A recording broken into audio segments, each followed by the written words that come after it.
السلام عليكم ورحمة الله وبركاته. إن الحمد لله نحمده ونستعينه ونستغفره ونعوذ بالله من شرور أنفسنا ومن سيئات أعمالنا. من يهده الله فلا مضل له ومن يضلله فلا هادي له. أشهد أن لا إله إلا الله وحده لا شريك له وأشهد أن محمدا عبده ورسوله لا نبي بعده.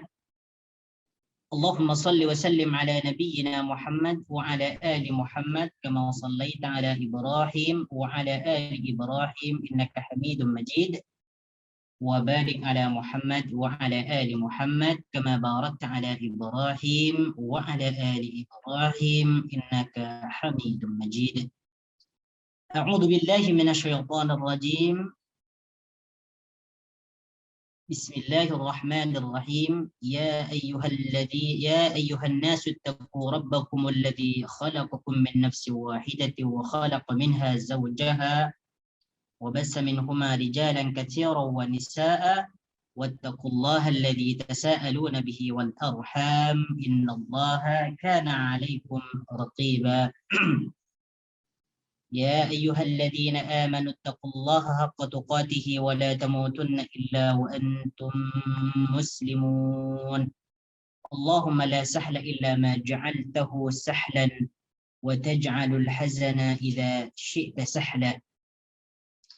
إخواني وأخواتي في الله أعزني الله وإياكم. Naam, insyaallah pada kesempatan kali ini kita akan mempelajari tentang makna ayat Al-Quran surah Al-Baqarah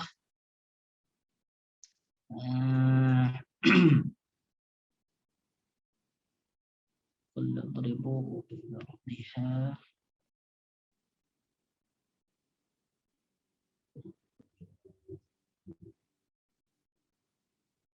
Naam.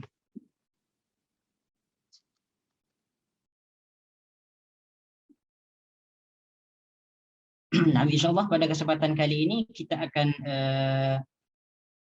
mempelajari tentang makna ayat Al-Quran dalam surah Al-Baqarah ayat yang ke 178. Naam. Ayat yang ke 178 insyaallah taala. Ayat yang ke 178 kan? Betul. Nah. أعوذ بالله من الشيطان الرجيم.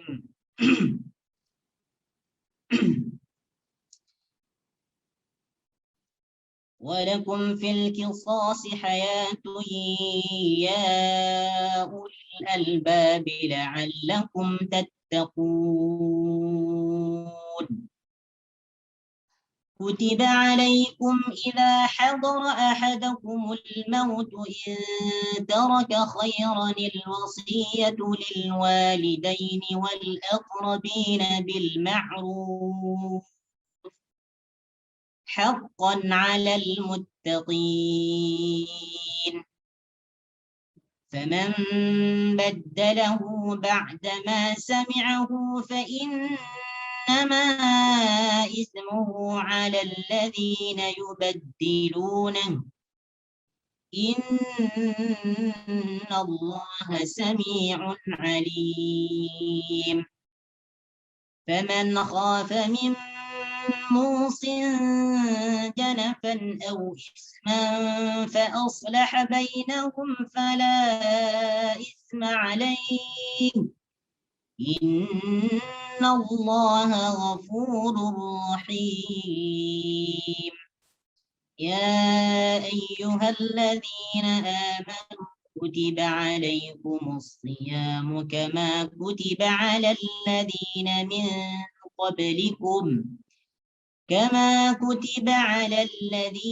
من قبلكم لعلكم تتقون. Naam. Okay. Naam, pada minggu lepas ini tentang ayat yang ke 178 nih penjelasannya belum selesai lagi. Jadi Allah Subhanahu wa taala dalam ayat yang ke 178 Ya ayyuhalladzina amanu kutiba alaikumul qisasu fil qatla al-hurru bil hurri wal 'abdu bil 'abdi wal unsa bil unsa. Faman 'ufiya lahu min akhihi syai'un fattiba'un bil ma'rufi wa ada'un ilaihi bi ihsan. Dzalika takhfifun wa rahmah. Faman i'tada ba'da dzalika falahu 'adzabun alim. Oke.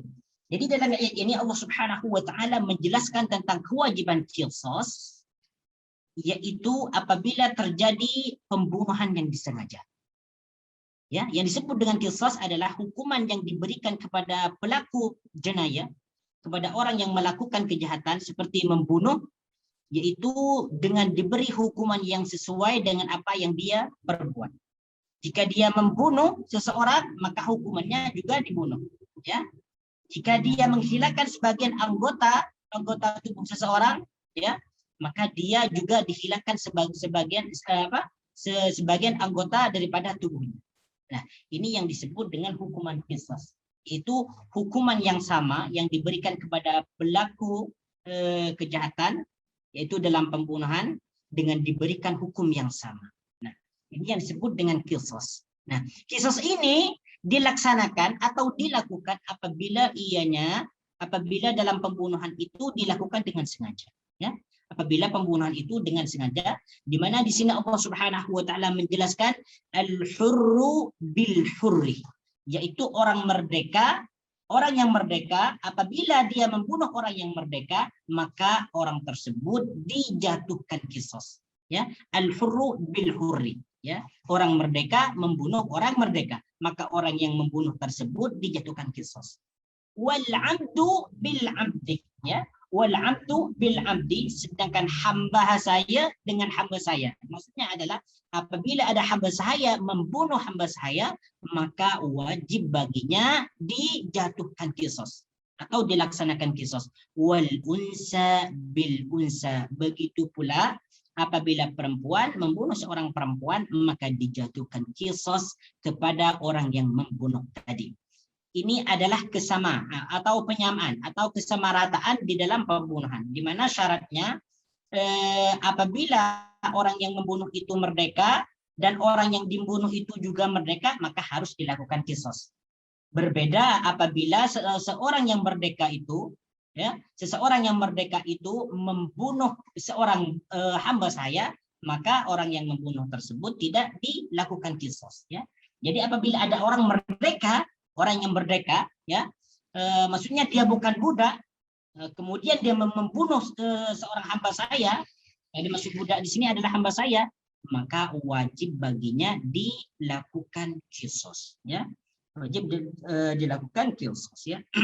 Begitu pula dengan hamba saya, wajib juga dilakukan qisas. Nah, di sini kemudian Allah Subhanahu wa taala menjelaskan, faman 'ufiya lahu min akhihi syai'un fattiba'un bil ma'rufi wa ada'un ilaihi bi ihsan. Nah, di sini sebenarnya tentang dalam qisas ini, tentang pelaksanaan qisas di sini ada beberapa ketentuan yang sangat panjang sekali penjelasannya, di mana di sini dalam tafsir Ibnu Katsir dijelaskan bahwasanya wa dzalika annakum la yaqtuluna ar-rajula bil mar'ati, ya. Dan itu annakum la yaqtuluna ar-rajula bil mar'ati, mereka itu tidak membunuh, ya, seorang laki-laki yang membunuh seorang wanita, ya, dulunya. Walakin yaqtuluna ar-rajula bir-rajuli, akan tetapi mereka membunuh orang laki-laki yang membunuh orang laki-laki. Dalam tafsiran al-unsa bil unsa, ya. Dalam tafsiran al-unsa bil unsa, perempuan dengan perempuan. Wal mar'ata bil mar'ati, ya. Wal mar'ata bil mar'ati, dan mereka itu membunuh atau menjatuhkan qisas kepada seorang wanita apabila seorang wanita tersebut membunuh seorang wanita, ya. Fa anzalallahu ta'ala an-nafsa bin nafsi wal 'aina bil 'aini. Kemudian Allah Subhanahu wa taala menurunkan ayat yang lain tentang kewajiban qisas, an-nafsa bin nafsi wal 'aina bil 'aini. فجعل الأحرار في القصاص سواء فيما بينكم من العمد رجالكم ونساؤكم في النفس وفيما دون النفس. Maka bagi orang-orang yang merdeka itu diwajibkan dijatuhkan qisas, ya, yang sama di antara mereka apabila pembunuhan tersebut dilakukan dengan sengaja. Rijalukum wa nisaukum fin nafsi, yaitu lelaki mereka dan juga perempuan mereka, fin nafsi, yaitu apabila mereka membunuh. Wa fi ma dun nafsi, dan selain daripada membunuh. Wa ja'ala al-'abida mustawiyin fi ma bainakum min al-'amdi fin nafsi. Begitu juga dengan hamba saya, para lelaki mereka dan juga para wanita mereka, apabila salah satu dari mereka membunuh yang laki-laki atau perempuan, maka itu juga dilakukan qisas, ya. Kemudian di sini an-nafsa bin nafsi. Mas'alatan madhhab Abi Hanifah anna al-hadha yuqtalu bil 'amdi li umumi ayatil Maidah. Intinya dalam ayat ini kewajiban bagi orang Islam untuk melaksanakan qisas apabila terjadi pembunuhan yang disengaja, di mana orang yang merdeka itu dijatuhkan hukum qisas apabila dia membunuh orang yang merdeka. Berbeda apabila orang yang merdeka membunuh hamba saya, maka dia tidak dijatuhkan hukuman qisas. Jadi harus ada penyamarataan, ada kesamaan kedudukan. Ya, orang merdeka dengan orang merdeka, hamba saya dengan hamba saya, ya, dan orang perempuan dengan orang perempuan. Tapi ada sebagian ulama yang mengatakan bahwasanya dalam ayat ini ada yang dimaksud, ya, ada yang dimaksud. Nah, ini banyak penjelasannya, ada perbedaan-perbedaan. Kemudian, faman 'ufiya lahu min akhihi syai'un fattiba'un bil ma'ruf wa ada'un ilaihi bi ihsan. فمن عفي له من أخيه شيء فاتباع بالمعروف وأداء إليه بإحسان. Barang siapa yang dimaafkan oleh saudaranya, maksudnya sesiapa yang melakukan pembunuhan kemudian ahli dari orang yang terbunuh atau keluarga orang yang terbunuh itu memberikan maaf kepada orang yang membunuh, ya, kepada orang yang membunuh, fattiba'un bil ma'rufi, maka keluarga yang terbunuh itu harus mengikuti ketentuan dengan secara baik, dengan secara ma'ruf, ya. Wa ada'un ilaihi bi ihsan, dan memberikan diat kepada keluarga, dan memberikan diat kepada keluarga yang terbunuh bi ihsanin, dengan baik. Maksudnya di sini adalah yang dimaksud adaun ilahi bi ihsan ini bagi orang yang membunuh. Jadi bagi orang yang membunuh itu wajib membayar fidyah kepada keluarga yang terbunuh. Di sini dalam tafsir Ibnu Katsir beliau mengatakan yang dimaksud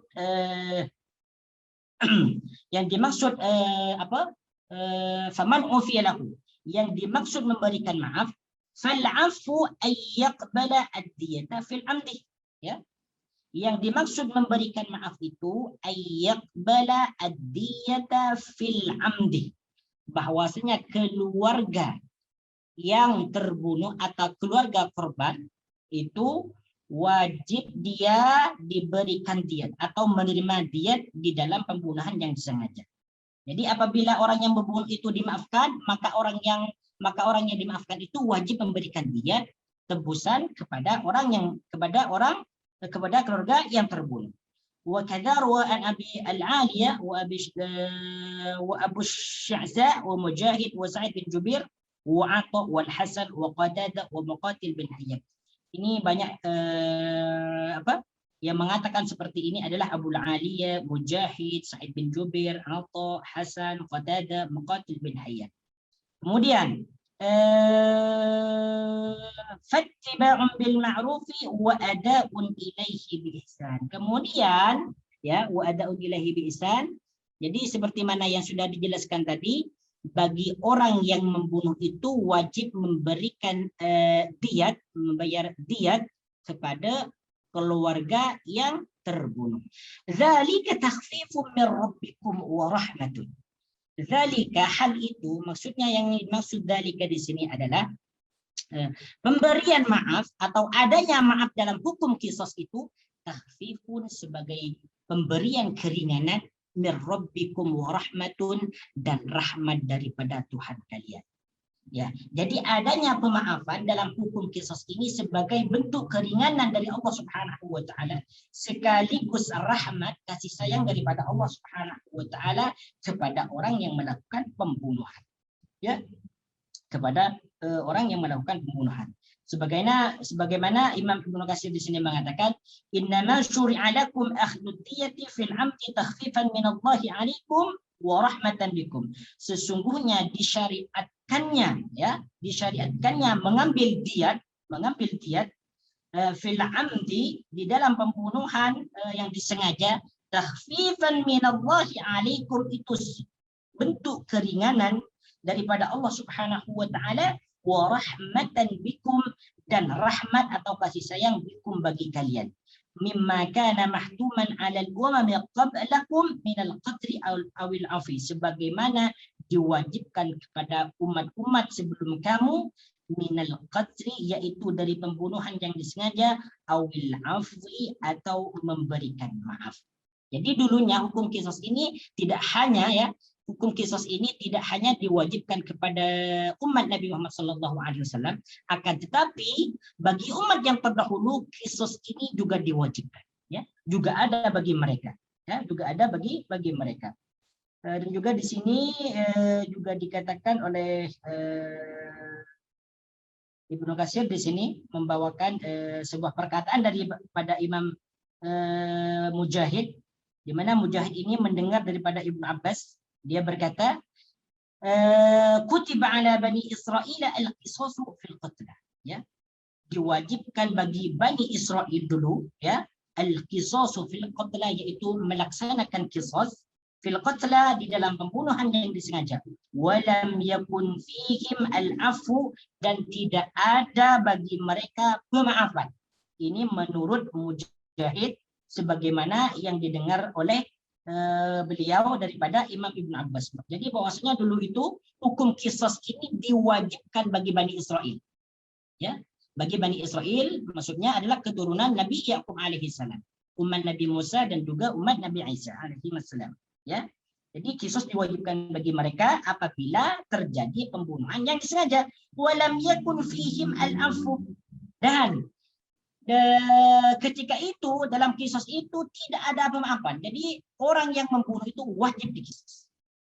Faqala Allahu li hadhihi al-ummah, kemudian Allah Subhanahu wa taala berfirman kepada umat ini, kutiba alaikumul qisasu fil qatla, al-hurru bil hurri wal 'abdu bil 'abdi wal unsa bil unsa, faman ufiya lahu min akhihi syai'un. Jadi di sini tidak hanya diwajibkan qisas saja, akan tetapi di situ juga ada keringanan, yaitu dengan cara memberikan maaf dari pihak keluarga yang terbunuh kepada orang yang membunuh. Inilah yang dimaksud keringanan dalam hukum Islam. Ya. Kemudian faman i'tada ba'da dzalika falahu 'adzabun alim. Barang siapa yang melampaui batas setelah dia menerima fidyah dari orang yang membunuh, falahu 'adzabun alim, maka dia akan mendapatkan siksa yang sangat pedih. Nah, apa yang dimaksud dalam ayat ini? Jadi bagi keluarga korban, dari keluarga orang yang terbunuh, apabila mereka sudah mendapatkan fidyah, ya, sudah mendapatkan bayaran daripada orang yang membunuh, ya, kemudian dia melakukan pembalasan dengan cara membunuh kepada orang yang membunuh, maka orang tersebut akan mendapatkan azab yang sangat pedih. Ya, jadi bagi keluarga korban ini, apabila mereka sudah mendapatkan diat, ya, bayaran daripada orang yang membunuh, maka mereka diharamkan untuk melakukan pembunuhan. Maksudnya balas dendam. Ini tidak boleh, ya, tidak boleh. Kemudian ayat berikutnya ayat yang ke-179, walakum fil qisasi hayatun ya ulil albab. Ayat ini menjelaskan tentang kehidupan apabila qisas itu dilaksanakan.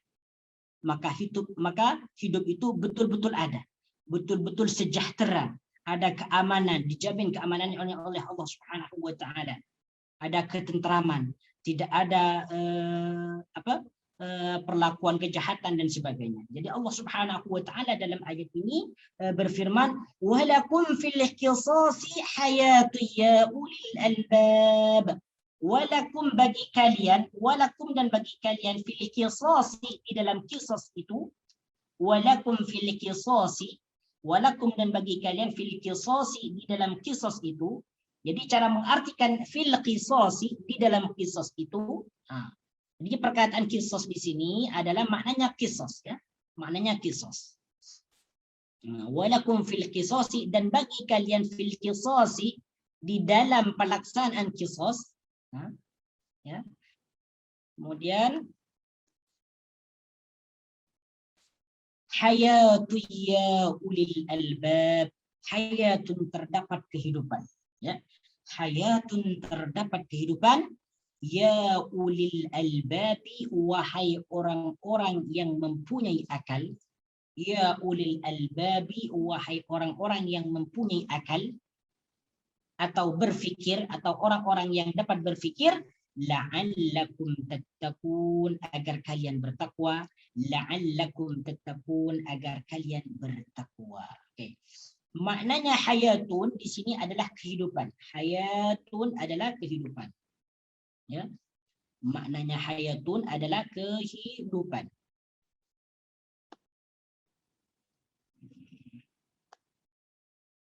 Hayatun maknanya adalah kehidupan.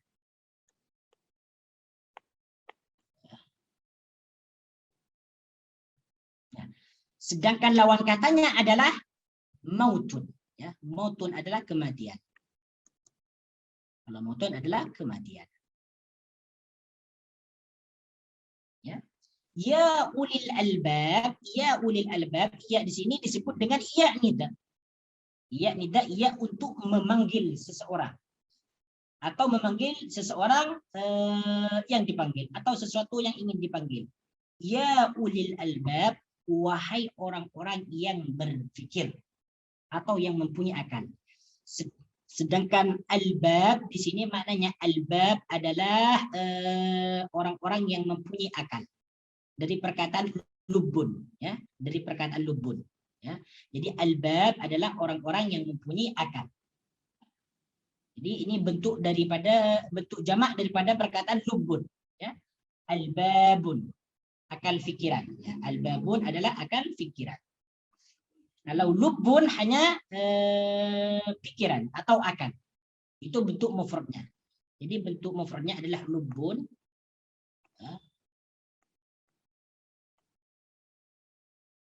Bentuk jamaknya adalah albab. Kalau lubun itu adalah pikiran atau akal. Kalau albab itu adalah akal. Tapi ini jamak, ya. Jamak. Kalau albab ini jamak. Ya ulil albab, wahai orang-orang yang mempunyai akal. La'allakum tattaqun, la'allakum, agar kalian.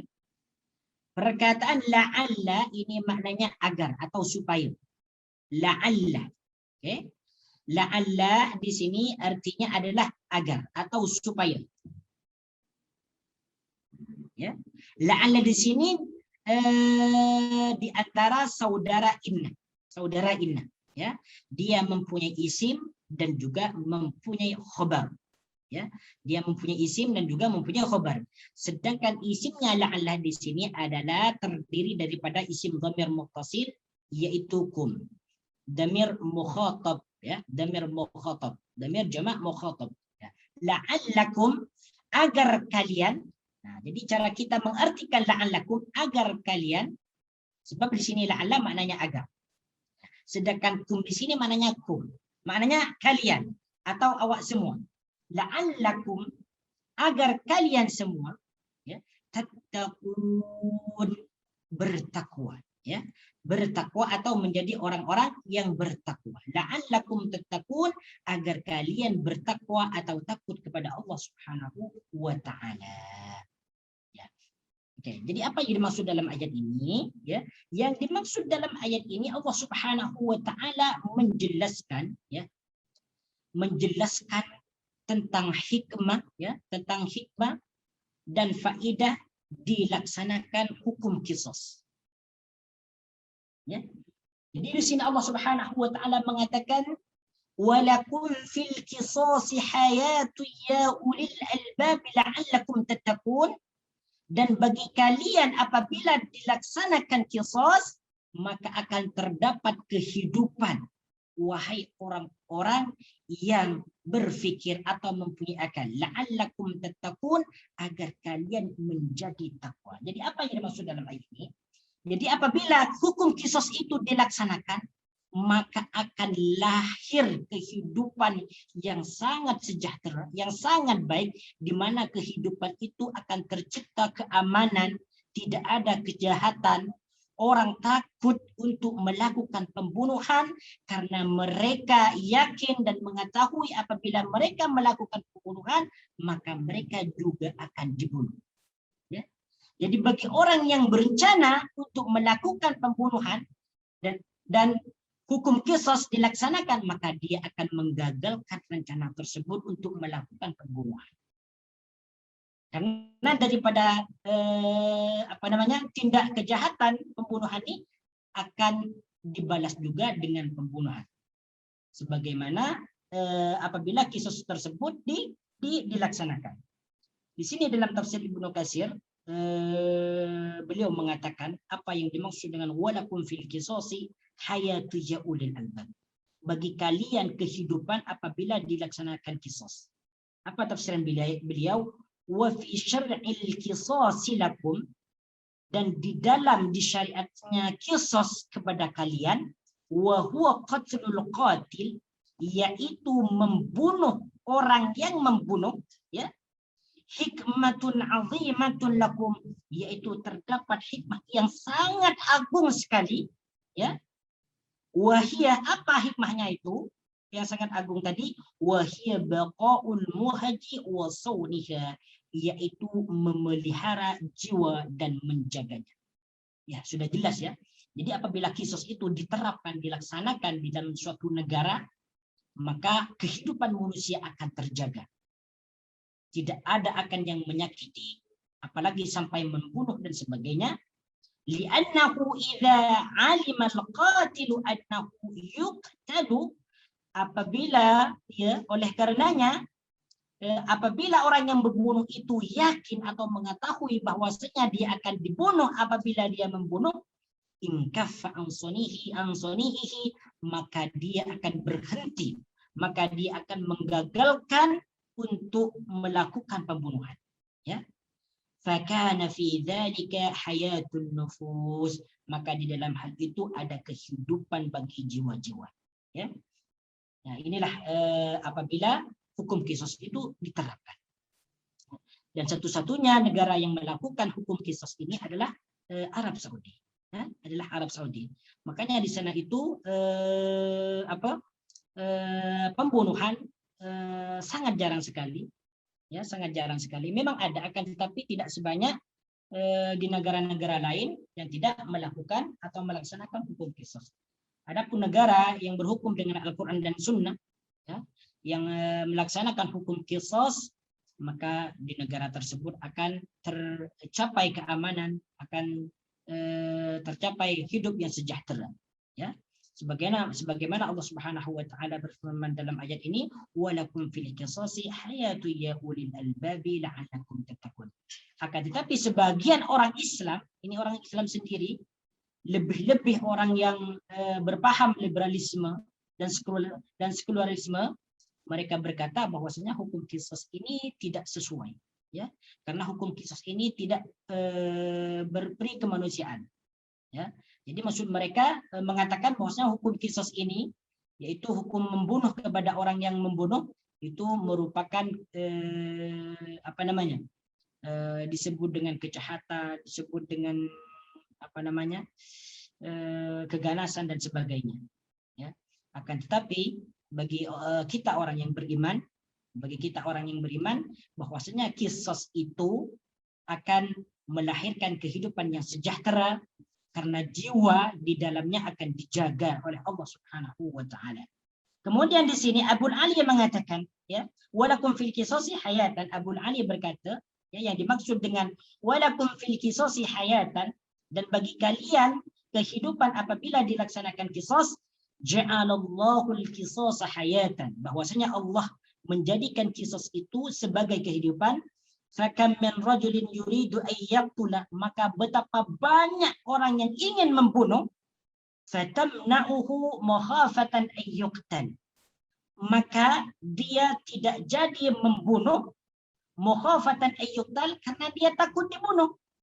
Wa kadza rawa an Mujahid wa Sa'id bin Jubair, begitu pula diriwayatkan oleh Mujahid dan Sa'id dan Abi Malik wal Hasan wa Qatadah wal Rabi wa Muqatil bin Hayyan, ya ulil albabi la'allakum tattaqun, ay yaqulu ya ulil uquli wal afhami wan nahyi, wahai orang-orang yang mempunyai akal dan pemahaman. Jadi itulah manfaat atau hikmah diterapkannya hukum qisas. Akan tercapai kehidupan yang sejahtera, jiwa-jiwa akan dijaga dan sebagainya. Oke, kemudian ayat berikutnya ini menjelaskan tentang wasiat, tentang wasiat. Kutiba alaikum idza hadara ahadakumul maut in taraka khairan alwasiyatu lilwalidaini wal aqrabin.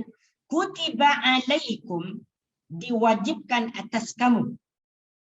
Kutiba alaikum, diwajibkan atas kamu. Perkataan kutiba di sini, ya, maknanya diwajibkan. Ya, maknanya diwajibkan. Ini yang disebut dengan fi'il madhi mabni majhul. Ya, fi'il madhi mabni majhul. Asal dia adalah kataba. Kataba ini maknanya mewajibkan atau menulis. Jadi saya jelaskan, apabila kataba ini, ya, bersamaan dengan ala, ya, bersamaan dengan huruf ala, dia maknanya mewajibkan. Ai aujaba ala, ya, kataba ala, mewajibkan. Ya. Kalau cuman kataba itu makna umumnya menulis. Kalau cuman kataba, biasanya maknanya menulis. Jadi kataba ini juga boleh diartikan dengan mewajibkan apabila ia disambungkan dengan perkataan huruf ala, ya. Apabila ia disandingkan atau bersamaan dengan huruf ala. Kataba ala yaitu mewajibkan. Nah, jadi tadi kalau kataba itu mabni fa'il, sekarang kutiba ini mabni maf'ul. Mabni maf'ul itu adalah yaitu fi'il madhi, huruf awalnya didommahkan, ya, dan huruf sebelum akhir dikasrahkan. Yang asalnya maknanya tadi katabah mewajibkan, setelah dimabnikan majhul menjadi kutiba itu maknanya diwajibkan. Seperti halnya contoh lagi qara'a, ya. Qara'a membaca. Nah, contoh di sini qara'a membaca. Ya, qara'a membaca. Nah, ini adalah mabni fa'il. Mabni fa'il, fa'ilnya harus disebutkan. Siapa yang membaca? Contoh, qara'a Muhammadun al-kitab. Ini contoh, ya. Muhammad membaca al-kitab. Jadi qara'a di sini disebut fi'il madhi mabni fa'il. Karena huruf awalnya adalah fathah. Ya. Qara'a Muhammadun al-kitab. Kemudian apabila qara'a dimabnikan majhul, ya, maka huruf awalnya didommahkan, ya, dikasih baris hadapan, kemudian huruf yang sebelum akhirnya itu huruf ra dikasrahkan. Jadi dibaca ri, quri'ah, ya. Kemudian menjadi quri'ah, dibaca. Quri'ah, dibaca. Quri'ah, dibaca. Kalau qur'ah membaca, kalau quri'ah dibaca. Ya. Kataba ala mewajibkan, kutiba ala diwajibkan. Apalagi seperti lagi darabah. Darabah dia memukul. Ya, darabah memukul. Kalau dipukul menjadi duribah. Dimabnikan majhul, ya. Mabni majhul itu maksudnya fa'ilnya tidak disebutkan. Ya, fa'ilnya tidak disebutkan. Kalau dalam fi'il madhi mabni majhul, huruf awalnya dan huruf sebelum akhir dikasrahkan. Jadi perkataan kutiba alaikum maknanya di sini adalah diwajibkan atas kalian atau atas kamu. Nah, alaikum atas kamu. Ya. Ala maknanya di atas.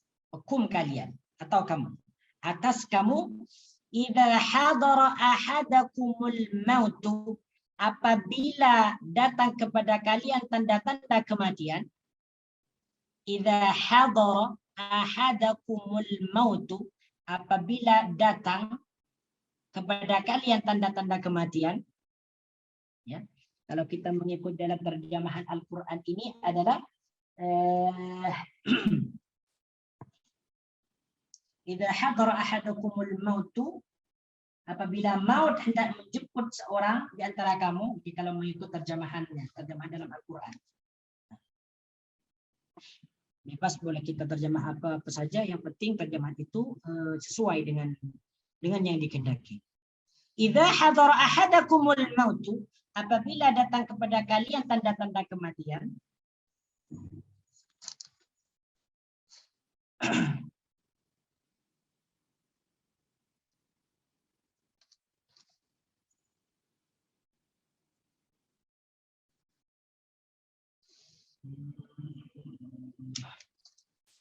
In taraka khairanil wasiyyah. In taraka khairanil wasiyatu. In taraka apabila dia meninggalkan. In taraka apabila dia meninggalkan. Khairan harta. Khairan harta. Di sini perkataan khairan di sini ay malan, yaitu malan, yaitu harta. Jadi tafsiran dari khairan ini bukan kebaikan, ya. Maknanya khairun asalnya kebaikan. Akan tetapi di sini makna yang dikehendaki adalah malan, yaitu harta. Idza hadara ahadakum tadi, idza hadara, perkataan hadara di sini maknanya hadir atau datang. Jadi perkataan hadir dalam bahasa Melayu itu diambil daripada perkataan bahasa Arab hadara yahdur. Huduran, fahuwa hadirun. Fahuwa hadirun. Jadi hadir, ya hadir dalam bahasa Melayu itu diambil daripada bahasa Arab hadirun, yang datang atau yang hadir. Ya. Jadi maknanya hadir di sini hadir atau datang, atau menjumpai, atau menjumpai. Jadi hadir boleh diartikan dengan menghadiri, atau datang, atau menjumpai. Setiap fiil, ya, jadi hadir ini disebut dengan fiil madhi. Hadir dia telah datang. Hadir dia telah datang. Yahduru dia akan datang. Huduran kedatangan. Hadirun orang yang datang. Oke, di sini fiil madhi, setiap fiil pasti mempunyai fa'il. Di mana fa'ilnya? Fa'ilnya adalah al-mautu. Apa yang datang? Yaitu al-mautu. Yaitu tanda-tanda kematian. Tanda-tanda kematian. Al-mautu tanda-tanda kematian, ya. Nah. Hadara ahadakumul mautu, sedangkan ahadakum di sini kedudukannya menjadi maf'ulun bihi. Maknanya adalah salah satu kalian. Ahadakum salah satu dari kalian. Ahadun asalnya bermakna satu. Ahadun makna asalnya adalah satu. Jadi di sini ahadakum salah satu daripada kalian. Kutiba alaikum idza hadara ahadakumul maut. Kutiba alaikum diwajibkan atas kamu atau kalian. Idza hadara ahadakumul mautu, apabila datang kepada kalian al mautu, maut atau tanda-tanda kematian, ya. In taraka khairan, apabila salah satu kalian itu meninggalkan harta. Perkataan taraka di sini maknanya meninggalkan. Meninggalkan, ya. Meninggalkan. In taraka maknanya meninggalkan. Yatruku dia akan meninggalkan. Jadi perkataan taraka di sini juga disebut dengan fi'il madhi, sama dengan hadara, ya. Kalau hadara tadi maknanya menghadiri atau menjumpai atau mendatangi, sedangkan taraka ini maknanya meninggalkan. Taraka meninggalkan. Apa yang ditinggalkan di sini yaitu khairan. Maknanya khairan yaitu malan, ya, malan yaitu harta. Makna asalnya adalah kebaikan. Makna asalnya adalah kebaikan. Tetapi yang dikehendaki di sini maknanya adalah harta. Ya. Jadi terjemahnya di sini, diwajibkan atas kalian apabila telah datang kepada kalian tanda-tanda kematian dan di antara kalian meninggalkan harta, al-wasiyatu, maka wajib bagi kalian berwasiat. Al-wasiyatu, maka wajib bagi kalian berwasiat, ya. Perkataan al-wasiyatu di sini maknanya adalah wasiat, ya, wasiat, ya. Wasiat itu adalah sesuatu yang ditinggalkan oleh orang yang mati, itu adalah wasiat, ya. Kemudian perkataan wasiat itu, wasiat ini umum, ya, wasiat ini umum. Jadi perkataan wasiat dalam bahasa Melayu itu diambil daripada bahasa Arab al-wasiyatu. Nah, jadi kalau kita menjumpai perkataan al-wasiyatu dalam Al-Quran, itu maknanya adalah wasiat, ya, adalah wasiat. Jadi ini mudah bagi kita apabila kita menjumpai perkataan al-wasiyat, maknanya wasiat, ya. Wasiat kepada siapa? Lil walidaini, kepada kedua orang tua atau ibu bapa. Lil walidaini, kepada kedua orang tua atau ibu bapa.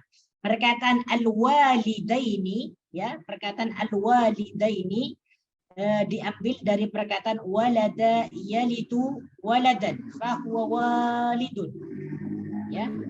Asal dia adalah walidun. Walidun. Walidun ini adalah isim fa'il dari perkataan walada yalidu waladan, yang artinya orang yang melahirkan, ya. Yang artinya orang yang melahirkan. Jadi walidun itu adalah orang yang melahirkan, maknanya adalah orang tua.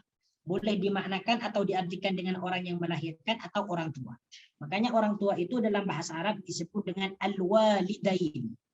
Nah, kedua ibu bapak. Yaitu kedua orang yang melahirkan itu ibu dan bapak. Jadi perkataan al-walid itu adalah orang tua. Nah, di sini perkataan al-walid diakhirkan dengan huruf ya dan nun. Jadi apabila ada isim diakhirkan dengan huruf iya dan nun, itu maknanya adalah isim musanna, isim yang bermakna dua. Isim yang bermakna dua, ya, isim yang bermakna dua. Lil walidaini. Lil walidaini, bagi kedua orang tua atau kedua ibu bapak, ya. Lil walidaini. Ya. Di sini disebut dengan isim musanna, bukan jamak mudzakkar salim. Jamak mudzakkar salim juga ketika dalam keadaan jar juga diakhirkan dengan iya dan nun. Begitu juga dengan isim musanna.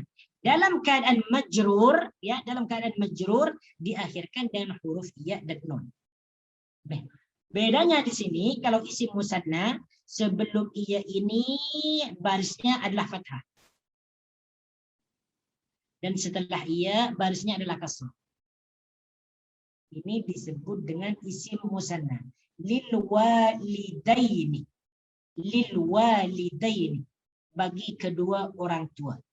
Sedangkan apabila jamak mudzakkar salim, kalau jamak mudzakkar salim dalam keadaan majrur, sebelum huruf iya berharkat kasrah, setelah ia berharkat fathah. Itu kalau bedanya jamak mudzakkar salim. Sila antum boleh refer balik nanti tentang ketentuan i'rab isim musanna dengan jamak mudzakkar salim, ya. Wal aqrabina dan karib atau keluarga yang dekat, ya. Wal aqrabina dan keluarga yang dekat atau karib, ya, atau karib atau keluarga yang dekat, bil ma'rufi, dengan baik. Bil ma'rufi, dengan baik, ya. Jadi perkataan al-ma'ruf itu adalah kebaikan. Ya, kita sering mendengarkan al-amru bil ma'rufi wan nahyu 'anil munkari. Maksudnya adalah al-amru bil ma'ruf yaitu memerintah atau perintah bil ma'rufi melakukan kebaikan, wan nahyu dan melarang atau mencegah anil munkari dari perbuatan mungkar. Jadi perkataan ma'ruf di sini adalah maknanya adalah baik.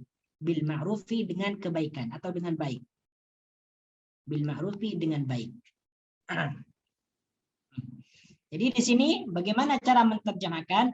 Kutiba alaikum idza hadara ahadakumul mautu in taraka khairan alwasiyatu lil walidaini wal aqrabin bil ma'ruf.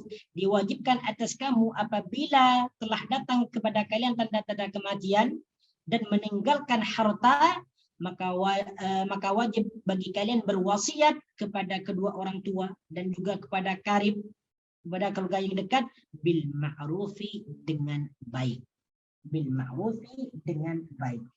Jadi apa yang dimaksud dalam ayat ini? Ya, yang dimaksud dalam ayat ini adalah kewajiban bagi seseorang, ya, kewajiban bagi seseorang apabila dia sudah datang tanda-tanda kematian, maksudnya dia mau mati dan dia mempunyai harta yang banyak, maka wajib bagi orang tersebut untuk berwasiat, untuk melakukan wasiat terhadap harta yang ditingkatkan tersebut kepada kedua orang tua dan juga kepada kerabat-kerabat yang dekat, yaitu dengan cara yang baik. Ya. Jadi ini menjelaskan tentang kewajiban, ya, bagi seseorang yang ingin mati, yang hampir mau mati, untuk melakukan wasiat kepada keluarganya, terkhususnya kepada kedua orang tua, yaitu melakukan wasiat tentang hartanya. Akan tetapi dalam ayat ini sudah dimansuh, tidak berlaku lagi. Ya, tidak berlaku lagi. Jadi untuk ayat kutiba alaikum idza hadara ahadukumul maut, kewajiban memberikan wasiat atau melakukan wasiat kepada ibu bapak sebelum dia mati, itu sudah dimansuh. Ini tidak berlaku lagi. Jadi tidak ada kewajiban, ya. Jadi tidak ada kewajiban, ya. Seperti mana disebutkan dalam hadis, innallaha qad a'ta kulli haqqin haqqahu fala wasiyata liwarisin. Sesungguhnya Allah Subhanahu wa taala telah memberikan, ya, kepada ahli waris haknya, dan tidak ada wasiat atau tidak boleh ada wasiat bagi ahli waris. Ya. Nah, kemudian ayat ini ayat yang ke-180 ini dimasuk dengan ayat-ayat miras, dengan ayat-ayat waris yang terdapat dalam surah An-Nisa ayat yang ke-7, ya. Surah An-Nisa ayat yang ke-7 di sini, inilah ayat yang memasuk atau yang mentiadakan hukum ini, yaitu a'udzubillahi minasyaitonir rajim, lirrijali nasibun mimma tarakal walidani wal aqrabun walinnisa'i nasibun mimma tarakal walidani wal aqrabun mimma qalla minhu aw kasur nasiban mafruḍa. Yang artinya bagi laki-laki ada hak bagian dari harta peninggalan kedua orang tua dan kerabatnya, dan bagi perempuan ada hak bagian pula dari harta peninggalan kedua orang tua dan kerabatnya, sama ada sedikit atau banyak menurut bagian yang telah ditetapkan. Jadi ayat ini telah memansuhkan, telah menasih ayat yang ke-180. Kutiba alaikum idza hadara ahadukumul maut in taraka khairan lil wasiyatu lil walidaini wal aqrabin. Jadi dulu nih, sebelum datang ayat tentang warisan ini, memang diwajibkan kepada seseorang apabila dia sudah ada tanda-tanda kematian, maksudnya dia sudah mau mati, maka wajib bagi dia untuk mewasiatkan sebagian hartanya kepada kedua orang tua dan juga kepada kerabat yang dekat. Haqqan 'alal muttaqin, haqqan wajib 'alal muttaqin, kepada orang-orang yang bertakwa. Haqqan 'alal muttaqin, wajib 'alal muttaqin, kepada orang-orang yang bertakwa. Jadi di sini maknanya haqqan adalah wajib, kewajiban. Haqqan makna asalnya adalah hak, yang betul, yang tetap, yang ada. Itu hak, yang benar adanya. Kemudian dalam ayat ini maknanya adalah wajib, ya, wajib. Haqqan 'alal muttaqin, wajib bagi orang-orang yang bertakwa. Sedangkan al-muttaqin di sini maknanya adalah orang-orang yang bertakwa, ya, orang-orang yang bertakwa, dari perkataan ittaqa yattaqi.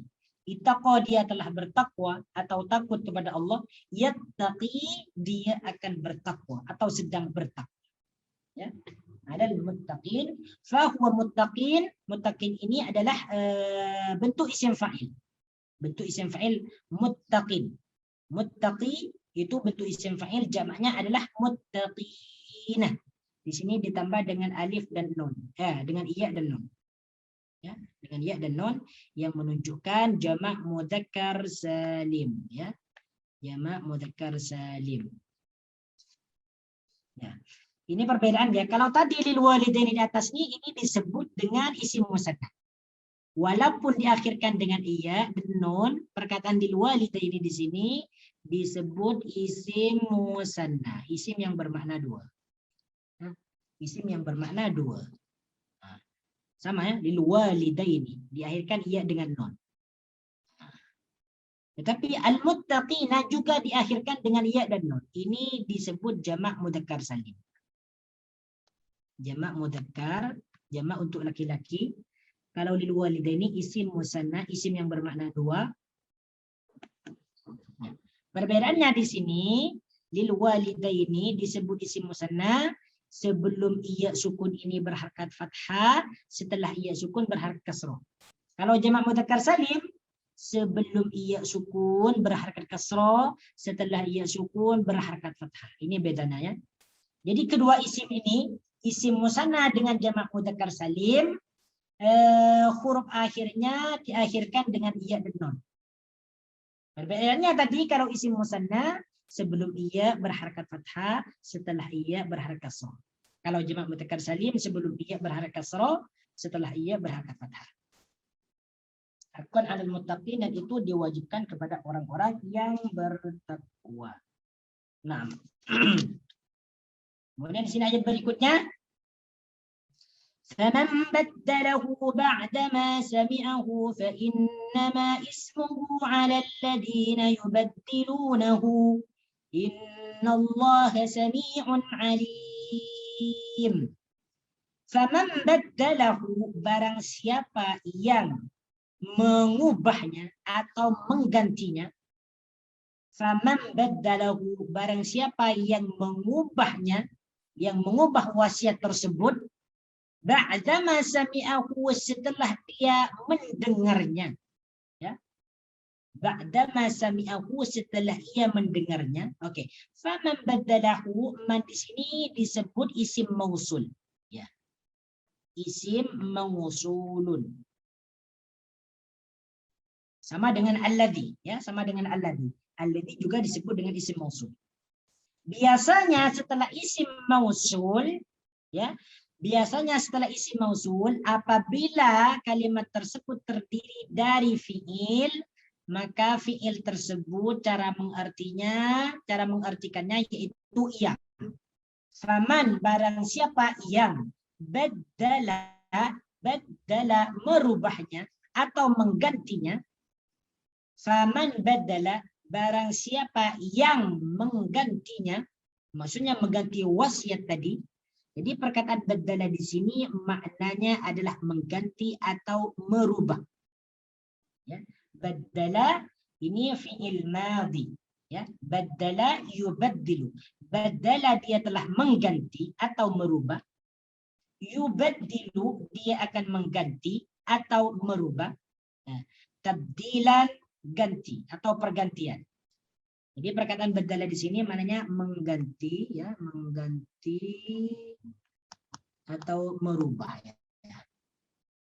Ini pennya nih kurang kena kurang sesuai. Jadi faman baddalahu, cara mengartikan di sini barang siapa, maka siapa yang mengganti atau merubahnya, merubah wasiat tersebut, ba'dama sami'ahu, setelah dia mendengarnya. Ba'dama di sini maknanya setelah dia. Ya, ba'dama artinya bukan setelah dia, ya, tapi setelah atau sesudah. Ba'dama sesudah. Sami'a mendengar. Sami'a dia telah mendengar. Sami'a di sini disebut fi'il madhi. Sami'a yasma'u. Sami'a dia telah mendengar, yasma'u dia akan mendengar atau sedang mendengar. Ya, di sini ada perkataan ba'da.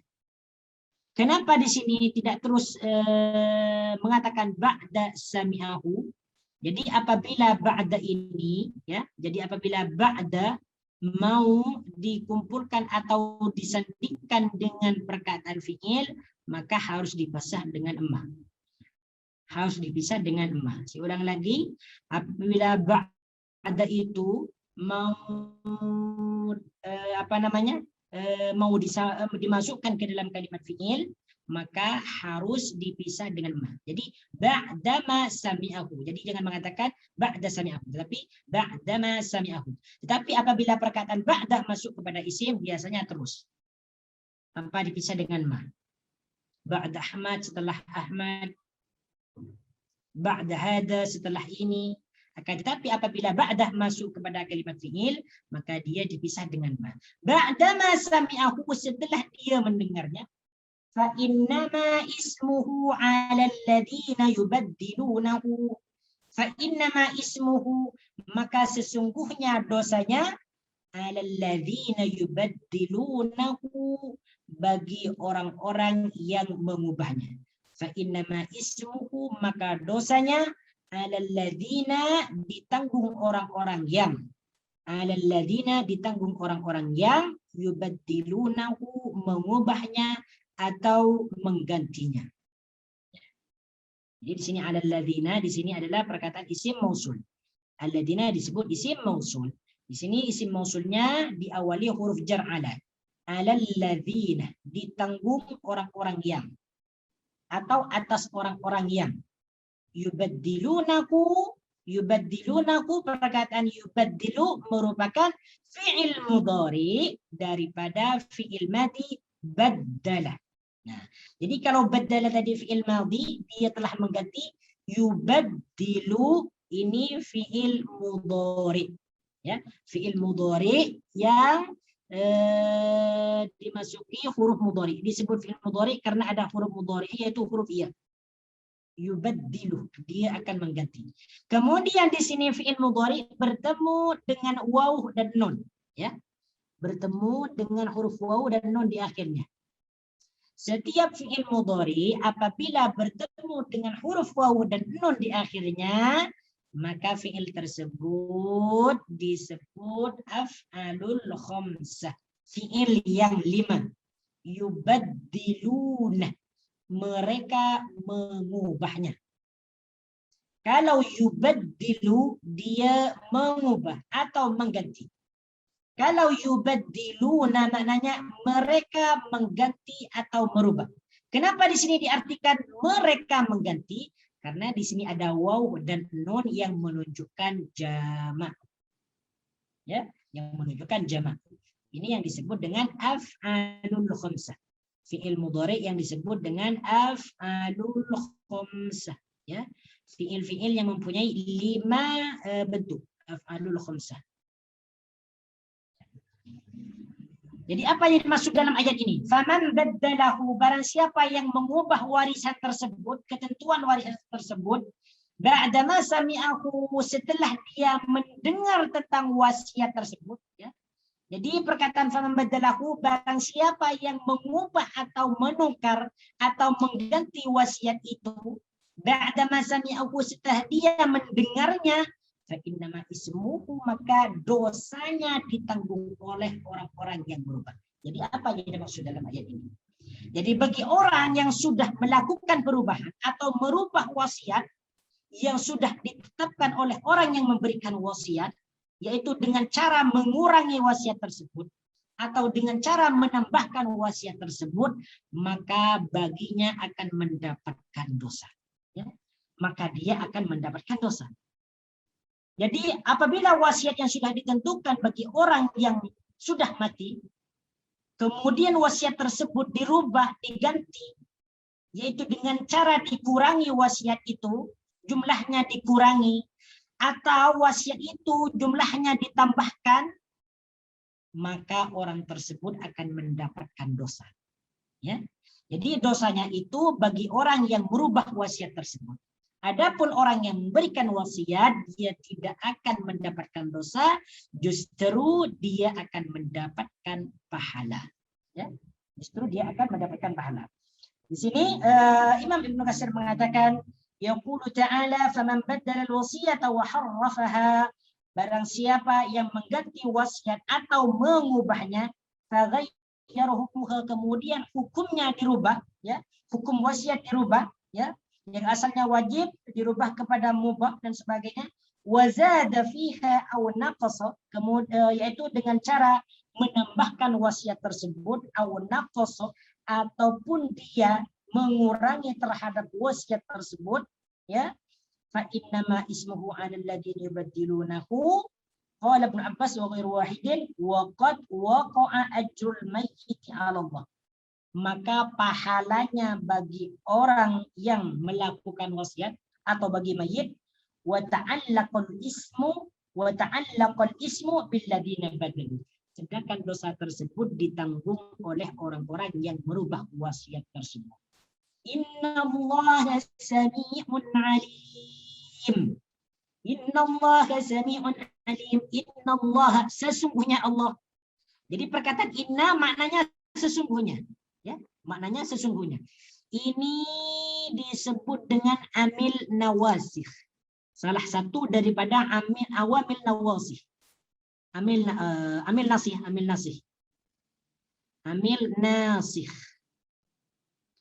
Amil nasih itu maknanya merubah hukum mubtada menjadi isim yang asalnya rofa kemudian dinasabkan.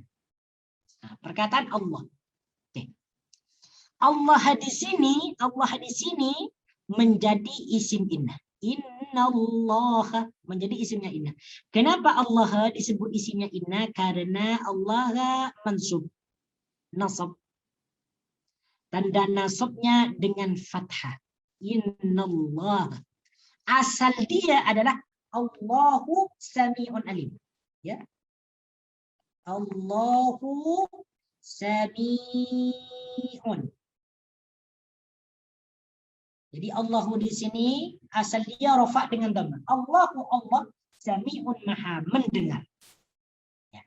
Allahu di sini mubtada, sebelum menjadi innallaha hukum awalnya adalah mubtada. Allahu mubtada, sami'un khabar. Ya. Setiap ada mubtada pasti ada khabar, setiap khabar pasti mempunyai mubtada. Jadi asalnya innallaha sami'un ali, innallaha sami'un itu asal dia adalah Allahu sami'un. Nah, kemudian Allah, kenapa di sini menjadi Allah? Karena dimasuki inna, amil nasih, yang merubah hukumnya mubtada menjadi isimnya inna, yang asalnya rafa menjadi nasab. Innallah sami'un, sami'un di sini kedudukannya menjadi khobarnya inna, bukan khobarnya Allah, tetapi khobarnya inna. Nah, jadi inna itu mempunyai isim dan mempunyai khobar. Jadi setiap perkataan inna, sama ada dalam Al-Quran atau hadis, itu pasti ianya mempunyai isim dan khabar. Seperti dalam contoh lain, innallaha ala kulli syai'in qadir. Innallaha ala kulli syai'in qadir. Jadi Allah itu adalah isimnya inna. Isim yang terletak setelah huruf inna. Innallaha ala kulli syai'in qadir, khabarnya adalah qadirun, berkuasa. Jadi di sini sami'un menjadi khobarnya inna. Hukum khobar wajib rafa. Alimun, alimun yang maha mengetahui. Alimun yang maha mengetahui. Sami'un, alimun ini termasuk daripada asma'ul husna, nama-nama Allah yang baik. Sami'un adalah zat yang mendengar, alimun zat yang maha mengetahui. Alimun zat yang maha mengetahui. Jadi apa yang dimaksud innallaha sami'un alim, bahwasanya Allah Subhanahu wa taala mendengar apa yang diucapkan oleh orang-orang yang merubah wasiat. Allah mendengar apa yang diwasiatkan oleh orang yang mau mati. Dan Allah Subhanahu wa taala mendengar apa yang diperkatakan oleh orang-orang yang mendengar orang yang berwasiat. Alimun, dan dia Allah Subhanahu wa taala mengetahui mengetahui apa yang telah diperbuat oleh orang-orang yang berubah wasiat. Itu yang dimaksud dengan innallaha sami'un alim. Jadi apapun yang dilakukan oleh orang-orang yang berubah wasiat ini, Allah akan mendengar apa yang diucapkan mereka, dan Allah mengetahui apa yang diperbuat oleh mereka. Innallaha sami'un alim. Kemudian ayat berikutnya, faman khafa min musin janafan aw isman fa aslaha bainahum fala isma alayhi innallaha ghafurur rahim. Faman khafa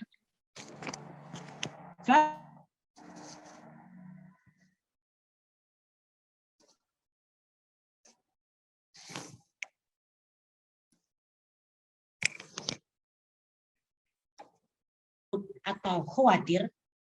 Perkataan khafa di sini maknanya takut atau khawatir. Risau, boleh juga risau. Jadi cara mengartikan faman khafa, barang siapa yang takut atau khawatir. Jadi khafa di sini fi'il madhi, ya. Jadi khafa fi'il madhi, fi'il mudhari'nya adalah yakhafu. Khafa dia takut atau dia telah takut atau dia telah khawatir. Yakhafu dia akan takut atau sedang takut. Jadi apabila isim mausul ini bertemu dengan kata fi'il, maka cara mengartikannya yaitu barang siapa yang, ya, faman khafa, barang siapa yang takut, ya, faman khafa, maka barang siapa yang takut. Nah, kalau kita buat contoh lain, contoh dengan perkataan kataba. Kataba diawali isim mausul man kataba, siapa yang menulis. Siapa yang menulis.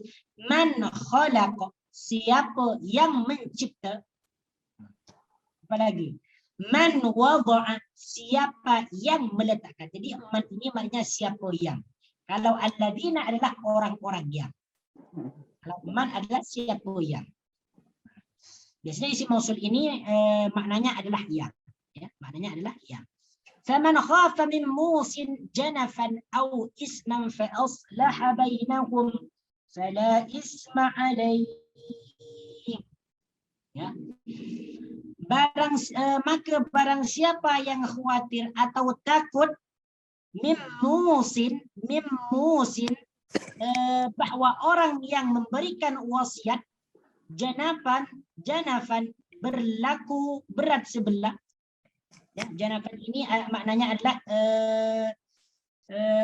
berat sebelah, atau boleh dikatakan al-janafa ini adalah melakukan kesalahan, sebagaimana yang disebutkan dalam tafsir Ibnu Katsir daripada Mujahid, Ad-Dhahhak, Ar-Rabi bin Anas As-Sudi, bahwasanya mana al-janaf di sini adalah ay al-khata'u. Al-janafu ay al-khata'u, yaitu kesalahan, ya, yaitu kesalahan.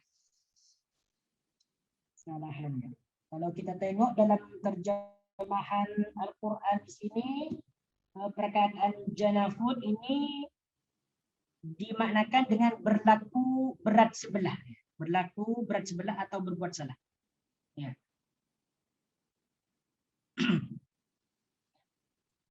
Jadi faman khafa min musin janafan aw isman, barang siapa yang khawatir atau takut bahwa orang yang memberikan wasiat itu berlaku berat sebelah, aw isman atau berlaku salah, aw isman atau bersalah, fa aslaha bainahum fala isma alaihi. Oke. Perkataan ismun di sini maknanya dosa, ya. Ismun itu maknanya dosa. Kalau janafan ini maknanya adalah kesalahan atau berat sebelah, ya.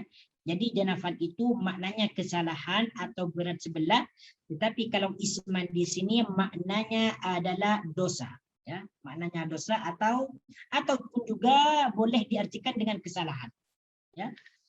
Karena kesalahan itu akan mengakibatkan dosa. Kemudian perkataan musin adalah orang yang berwasiat, ya. Jadi musin ini adalah orang yang berwasiat. Kalau wasiyatun adalah wasiat, kalau musin maknanya adalah orang yang berwasiat atau yang memberikan wasiat. Ya.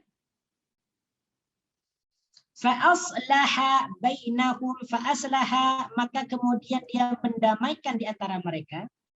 Fa'aslaha bainahum, maka dia kemudian mendamaikan. Perkataan aslaha di sini maknanya mendamaikan atau berbuat kebaikan. Ya. Jadi perkataan aslaha itu adalah mendamaikan. Aslaha yuslihu, mendamaikan atau berbuat kebaikan, ya, berbuat kebaikan. Jadi boleh diartikan dengan berbuat untuk aslaha, mendamaikan atau berbuat kebaikan. Tetapi dalam ayat ini yang paling sesuai adalah mendamaikan, ya, atau memperbaiki, ya, memperbaiki. Aslaha juga bermakna memperbaiki, memperbaiki, ya. Aslaha yuslihu islahan. Islah itu adalah perbaikan, memperbaiki. Kadang kita selalu mendengar perkataan islah, perbaikan atau memperbaiki. Fa'aslaha bainakum, maka kemudian dia mendamaikan atau memperbaiki di antara mereka. Fala isma alaihi, maka tidak ada dosa bagi dia. Fala isma alaihi, maka tidak ada dosa bagi dia. Jadi di sini fala isma la di sini disebut la nafi lil jins. Ya. La nafi, la yang bermakna tidak, ya. La nafi lil jins, ya. Isma di sini isimnya la. Karena la di sini juga termasuk beramal seperti amalnya inna. Dia mempunyai isim dan juga mempunyai khobar, sama dengan inna. Jadi isma di sini disebut isimnya la, ya, hukumnya nasab. Jadi perkataan isma di sini nasab dengan fathah. Fala isma, asal dia ismun alaihi. Nah, setelah dimasuki huruf la nafi lil jins, maka isma yang asalnya dhamma kemudian menjadi fathah. Jadi dibaca fala isma alaihi. Jadi cara mengartikan kalimat ini fala isma, maka tidak ada dosa. Fala isma, maka tidak ada dosa baginya. Alai, maka tidak ada dosa baginya. Innallaha ghafurur rahim, sesungguhnya Allah, ya, sesungguhnya Allah. Kita bertemu lagi dengan perkataan innallah. Jadi inna di sini disebut amil nasih, yang merubah hukumnya mubtada menjadi isim. Menjadi isim. Kemudian yang asalnya mubtada tadi rafa menjadi nasab. Sedangkan ghafurun di sini maknanya adalah yang memberi maaf, ya. Ghafurun yang memberi maaf atau yang memberi ampunan. Rahimun yang maha mengasihani. Rahimun yang maha mengasihani atau belas kasih. Jadi innallaha ghafurun, ghafurun ini kedudukannya menjadi khabar daripada innallah. Innallaha, sesungguhnya Allah, ghafurun yang maha mengampuni dosa. Ya. Jadi apa yang dimaksud dalam ayat ini? Yang dimaksud dalam ayat ini Allah Subhanahu wa taala menjelaskan, ya, menjelaskan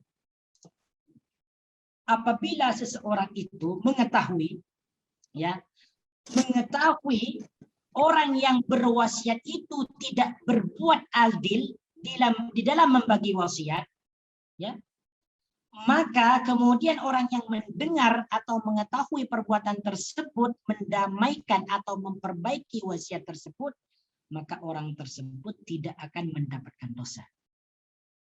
Jadi apa maksudnya? Jadi jika seseorang itu mengetahui, ya, kesalahan atau ketidakadilan yang dilakukan oleh orang yang memberikan wasiat, kemudian orang yang tahu tersebut mengingatkan dia, memperbaiki orang yang memberikan wasiat supaya berlaku adil dalam memberikan wasiat, maka orang tersebut tidak akan mendapatkan dosa. Justru dia disebut telah berbuat kebaikan oleh Allah Subhanahu wa taala dan dia akan mendapatkan pahala.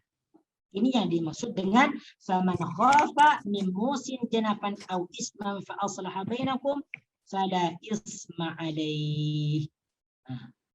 Jadi bagi seseorang itu apabila mengetahui tentang kesalahan di dalam ketetapan wasiat yang sudah ditentukan oleh orang yang memberikan wasiat, kemudian dia mengingatnya, ditegurnya, diberikan nasihat, ya, maksudnya dia memperbaiki tentang wasiat-wasiat itu, maka baginya tidak akan mendapatkan dosa. Innallaha ghafurur rahim, sesungguhnya Allah Subhanahu wa taala Maha mengampuni dosa, Rahimun yang Maha mengasihani. Ghafurun Rahimun di sini termasuk daripada Asmaul Husna, nama-nama Allah yang baik. Ghafurun, yang banyak memberikan maaf atau yang mengampuni dosa. Rahimun, yang Maha mengasihani, ya, yang Maha mengasihani. Jadi ini tentang ayat ini menjelaskan tentang wasiat. Walau bagaimanapun tentang kewajiban wasiat ini hukumnya telah dimansuh, ya, telah dimansuh. Ini tidak berlaku lagi.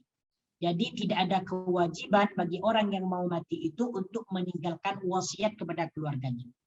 Ya, kecuali wasiat itu disetujui oleh ahli waris, maka boleh. Ya, maka boleh dilakukan wasiat. Ya. Jadi untuk ayat ini, ayat yang ke-180 ini, kewajiban melakukan wasiat kepada keluarga atau orang tua bagi mayit atau orang yang mau mati itu, ini hukumnya sudah dimansuh, ditiadakan. Nah, jadi tidak wajib lagi lah. Jadi tidak wajib lagi. Karena sudah ada ayat-ayat miras, ayat-ayat yang menjelaskan tentang waris.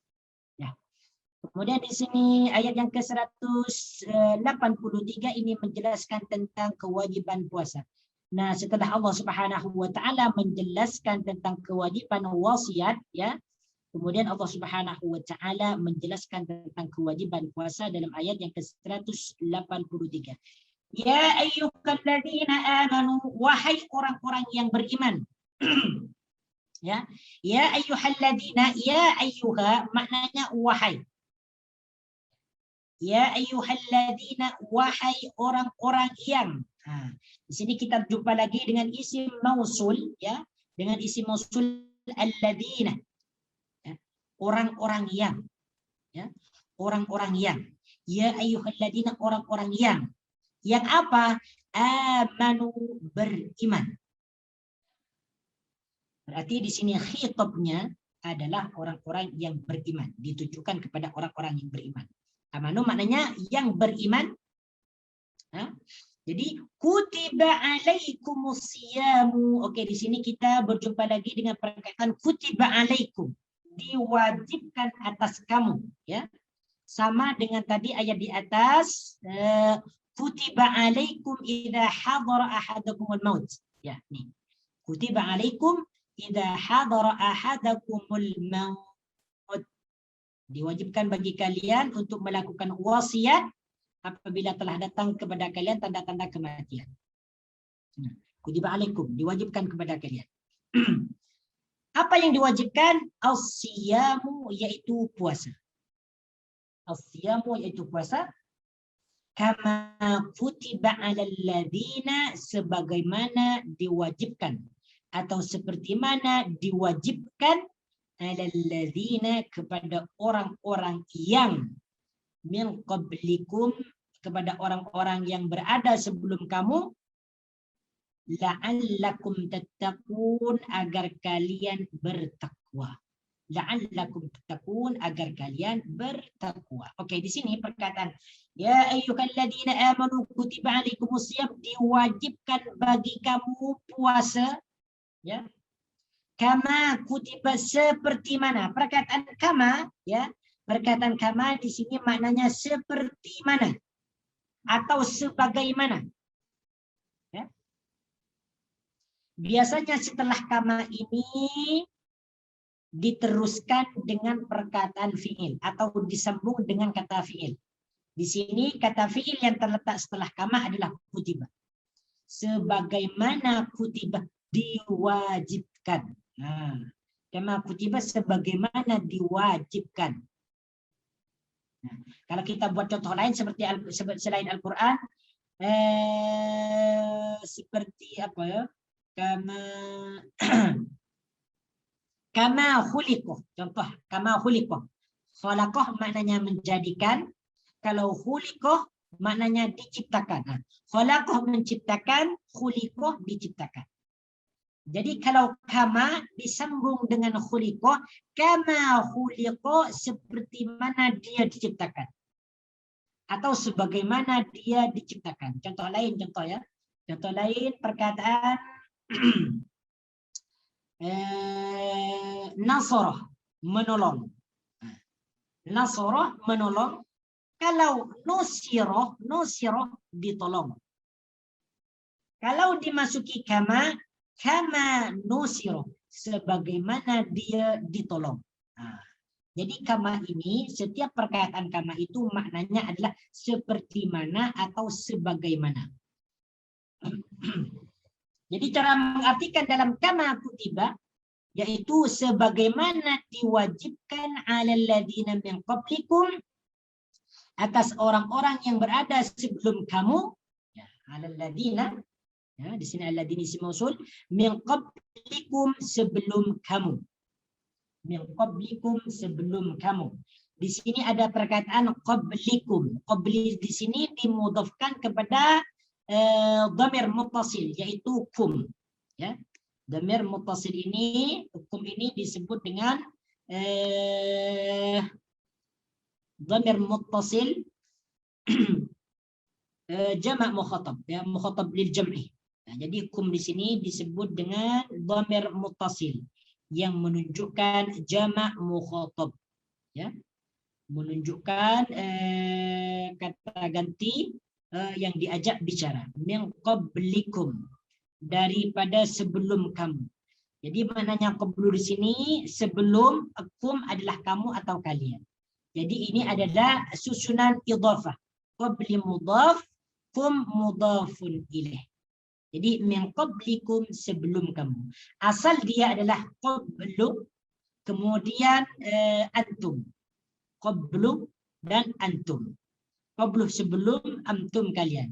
Jadi setelah ini dijadikan susunan idhafah menjadi qablikum, sebelum kamu atau sebelum kalian, la'allakum tattaqun, la'allakum agar kalian. Nah, di sini perkataan la'allah lagi bertemu dengan dhamir, ya, dengan dhamir muttasil kum. Jadi cara menerjemahkannya adalah la'allakum agar kalian tattaqun, bertakwa. La'allakum tattaqun, bertakwa.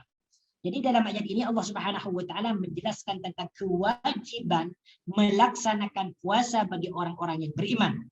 Di mana puasa ini telah diwajibkan dahulu sebelum adanya umat Nabi Muhammad sallallahu alaihi wasallam. Ya, jadi perkara puasa ini, kewajiban puasa ini bukan hanya diwajibkan kepada umat Muhammad sallallahu alaihi wasallam, akan tetapi puasa ini juga diwajibkan bagi umat-umat terdahulu, kepada umatnya Nabi Musa, kepada umatnya Nabi Isa, pokoknya kepada umat-umat terdahulu.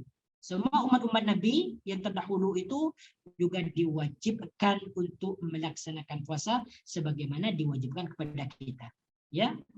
Supaya apa puasa ini diwajibkan? Yaitu la'allakum tattaqun, supaya kita bertakwa kepada Allah Subhanahu wa taala. Jadi Allah Subhanahu wa taala itu melihat ketakwaan kita dengan cara melaksanakan salah satu rukun